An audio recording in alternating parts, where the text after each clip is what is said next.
গুণের ম্যাজিক শিখবো আজকে আমরা। বিশেষ করে 2 অঙ্কের গুণগুলো আমরা এক লাইনে কিভাবে খুব দ্রুত করতে পারি, আমরা খুব মজা করে এই জিনিসটা আজকে শিখবো আমরা।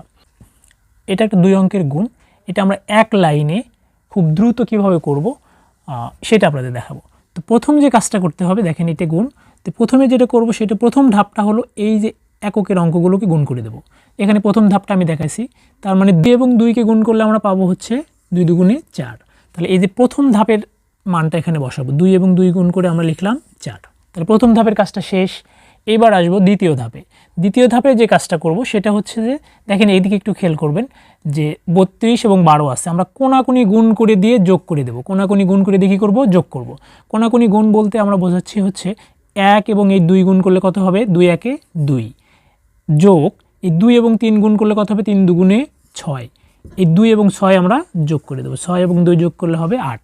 অর্থাৎ এই দ্বিতীয় ধাপের অঙ্কটা হবে হচ্ছে 8। অর্থাৎ এই কোনাকুনি গুণ করে দিয়ে আমরা এখানে গুণফলটা লিখব 8।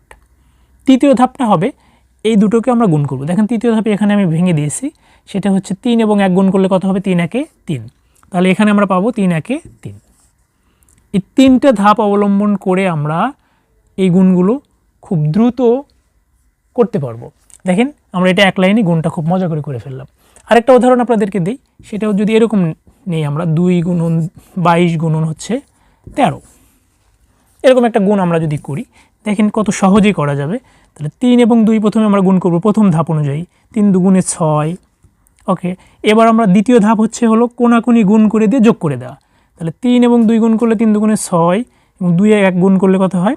2 একে 2, 6 এবং 2 8। পরবর্তী তৃতীয় ধাপ হচ্ছে এই যে দশকের অঙ্কগুলো দুটো গুণ করা। 2 এবং 1 গুণ করলে কত হবে? 2 একে 2, অর্থাৎ 286। ঠিক এই পদ্ধতিতে আমরা 2 অঙ্কের গুণগুলো খুব দ্রুত সময়ের মধ্যে করতে পারবো।